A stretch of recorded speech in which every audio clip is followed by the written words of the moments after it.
आम चुनाव के चौथे दौर में 62.9% मतदान दर्ज किया गया। दो साल 2019 और साल 2014 के मुकाबले 6.2% कम है। लगातार चौथे दौर में कम मतदान दर्ज किया गया है। एक नजर आज कहां कैसा मतदान रहा। आंध्र प्रदेश में 2019 के मुकाबले करीब 12% मतदान कम हुआ है। चौथे चरण में ओडिशा में 2019 के मुकाबले 10.5% कम मतदान हुआ।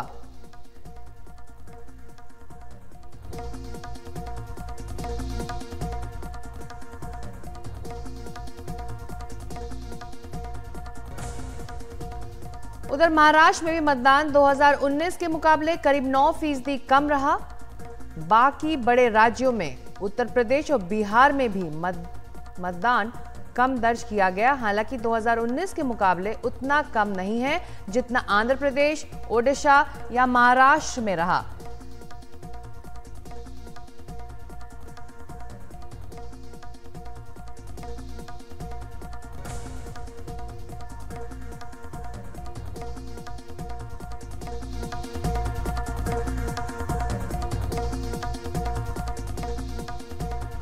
जम्मू कश्मीर में 2019 के मुकाबले श्रीनगर सीट पर मतदान 22% से ज्यादा बढ़ा है।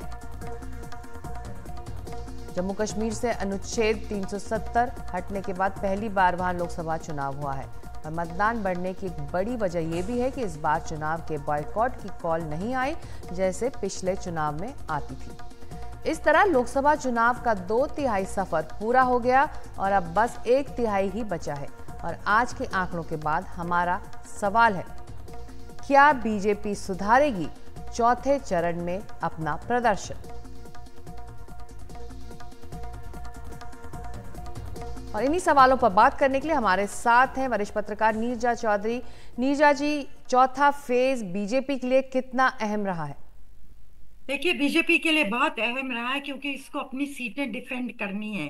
उत्तर प्रदेश में 13 की 13 जीती थी। बिहार में आज जो 5 सीटों पे चुनाव हुआ है, 5 की 5 बीजेपी के साथ थी। और इस तरह आप स्टेट्स में देखते चाहिए तो वो रिकॉर्ड को मेंटेन करना वो प्रेशर था।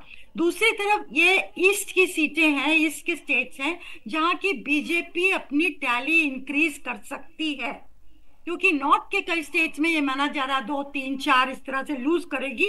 तो सवाल उठ रहा था भरपाई कहां से होगी अगर 303 का आंकड़ा वहां रुकना है या उसको पार करना है।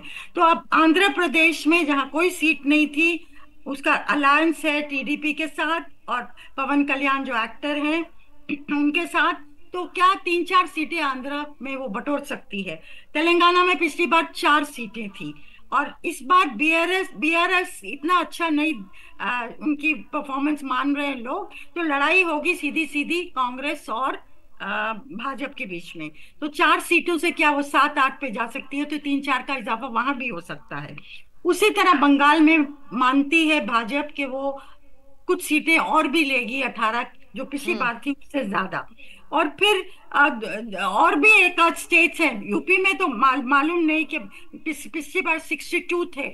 तो लेकिन उड़ीसा एक स्टेट है जहां की एकदम इस बार नूरा कुश्ती नहीं हो रही है, इस बार असली में लड़ाई हो रही है बीजेडी और भाजपा के बीच में। तो वहां भी क्या भाजपा की टैली 2-3-4 सीटें ज्यादा हो सकती है कि नहीं, तो ये सवाल है। इसलिए आज का जो दौर था वो भाजपा के लिए बहुत ही इम्पोर्टेंट था, अहम था।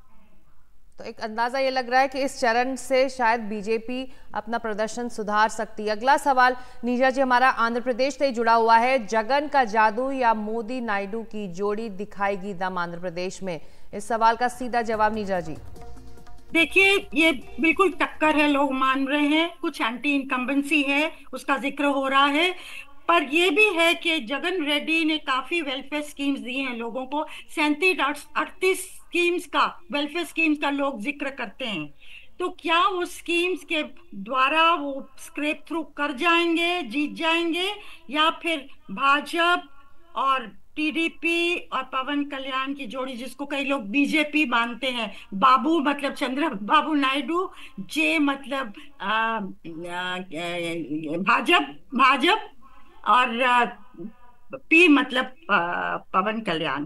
सो वो जो ट्रोइका है, त्रिकोण है, क्या वो भारी पड़ेगा जगन रेड्डी में, इस पे सब बहुत लोगों की नजरें हैं कि क्या होने जा रहा है। पर इस टक्कर है, अलायंस से ये सब बेनिफिट होने कहते हैं। वाला है एनडीए को? जी। इस अलायंस से क्या बेनिफिट होने वाला है एनडीए को, हो क्या सकता अंदाजा लग है, रहा है? सर्टेनली अलायंस से बेनिफिट तो होगा ही, पर क्या हम्म। वो अब पार कर पाएंगे वो लक्ष्मण रेखा को, क्या जगन रेड्डी को हरा पाएंगे, वो सवाल है, क्योंकि टक्कर की स्थिति तो है, निश्चित है। हम्म। हम्म। और हमारा अगला सवाल जो तेलंगाना से जुड़ा हुआ है, तेलंगाना में क्या कांग्रेस दोहराएगी विधानसभा वाला प्रदर्शन? हाल ही में ये विधानसभा के चुनाव सामने हैं और अब लोकसभा हो रहा है, तो ऐसे में इस बैकग्राउंड में आपको क्या लग रहा है, कांग्रेस के लिए चुनौती ज्यादा है इस वक्त वहां पर, क्या बीजेपी की जमीन बढ़ती वहां दिख रही है? देखिए, कांग्रेस निश्चित बेहतर करेगी इस बार, क्योंकि सरकार उसके हाथ में है, हाल में उन्होंने स्टेट को जीता है। और भाजपा का प्रदर्शन भी 4 सीटों से बेहतर होगा मुझे लगता है। जैसा मैंने कहा, बीआरएस केविन कर रहा है, जो रीजनल पार्टी है, जो पिछली बार असेंबली चुनाव में हारी थी। तो लड़ाई सीधी सीधी भाजपा और कांग्रेस के बीच में है तेलंगाना में। जी, तो ये एक इंटरेस्टिंग एंगल भी होगा क्योंकि सीधी लड़ाई इस राज्य में है, जो केंद्रीय पार्टियां हैं, जो नेशनल पार्टीज हैं, दो बड़ी पार्टी आमने सामने हैं। भी बिल्कुल, तेलंगाना में नेशनल पार्टीज में है, और पास में आंध्रा में रीजनल पार्टीज के बीच में लड़ाई है। और नेशनल पार्टीज छोटा रोल प्ले कर रही हैं वहाँ, कांग्रेस तो कहीं भी नहीं दिख रही है आंध्रा में, लेकिन बीजेपी भी अलायंस के का हिस्सा होने के नाते ही टक्कर में है। जी, नीजा जी, हमारी दो एक्सक्लूसिव इंटरव्यू में प्रधानमंत्री मोदी के साथ और गृह मंत्री अमित शाह के साथ जो बातचीत हुई है उसमें पूर्वी राज्यों का जिक्र बार बार हुआ है, वहां पर बीजेपी भरोसा जता रही है। ऐसे में पूर्वी राज्यों से भी बीजेपी के लिए अच्छी खबर आ सकती है 4 जून को। देखिए, प्रधानमंत्री ने तो बहुत क्लियर शब्दों में कहा, आपके चैनल को ही कहा कि वो 40 में से 40 ही लाने की बात सोच रहे हैं, और होगा इस बार। मुझे आज किसी ने बताया, जो बिहार से जुड़े हुए हैं, कि वैसे मोदी लहर नहीं दिखती इस बार देश में, जैसे कि 2019 में थी पुलवामा सर्जिकल स्ट्राइक के बाद। लेकिन वो कहते हैं एक स्टेट जहां वो दिखती है लहर, वो बिहार है। जिस तरह से उनका उनका रिसेप्शन हुआ है और लोग देख रहे हैं, और कई लोग मानते हैं कि अगर वो नीतीश कुमार के साथ अलायंस नहीं भी करते तो भाजपा का प्रदर्शन बिहार में अच्छा होने वाला था। लेकिन वो स्ट्रैटेजी शायद थी कि नीतीश कुमार को इंडिया अलायंस से अलग कर दिया जाए, वहां एक चोट पहुंचाई जाए। तो अब देखिए, वहां कास्ट का समीकरण भी है, जो पुराना कास्ट का समीकरण जिससे जीती थी नीतीश कुमार और भाजपा का अलायंस, जिसमें अपर कास्ट हैं, जिसमें कुर्मी कोयरी है, जिसमें नॉन यादव ओबीसीज है, जिसमें महादलित है, और जिसमें पसमंदा मुस्लिम है। ये एक था अलायंस जिसकी वजह से वो जीते थे पिछली बार जब इकट्ठे थे।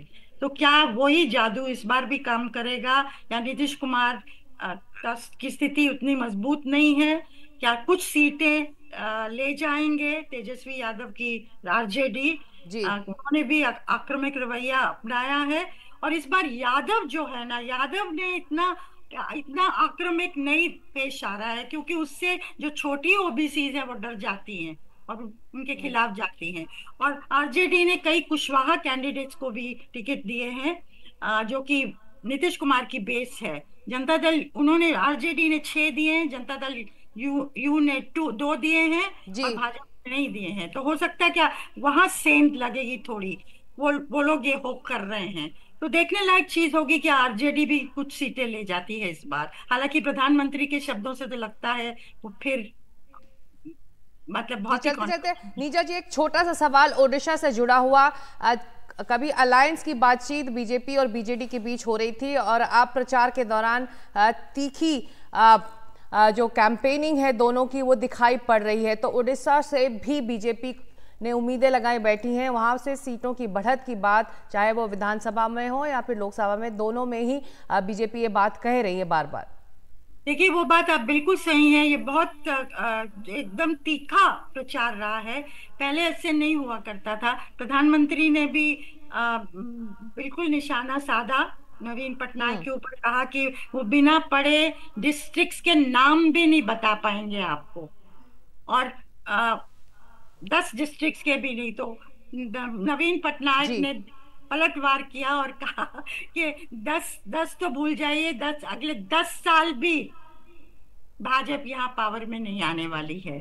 तो चलिए तो अब ये भी बहुत इंटरेस्टिंग चीज रहेगी, अब साइमल्टेनियस इलेक्शन जब हो रही है असेंबली में भी और लोकसभा के लिए भी, कैसे पेश आती है जनता और वोटर, क्या तो ये हो आज सकता है कि आज आप इस चरण में उड़ीसा की कई सीटों पर, विधानसभा और लोकसभा की सीटों पर वोट पड़े हैं और आने वाले दूसरे चरणों में भी वहां पर और ज्यादा सीटें जुड़ेंगी जहां पर वोट डाले जाएंगे। नजरें सबकी उड़ीसा की तरफ भी होंगी। बहुत शुक्रिया इस पूरी चर्चा में शामिल होने के लिए नीरजा चौधरी आपका। और खबरों की खबर में आज इतना ही, लेकिन एनडीटीवी इंडिया में लगातार खबरें जारी रहेंगी। नमस्कार।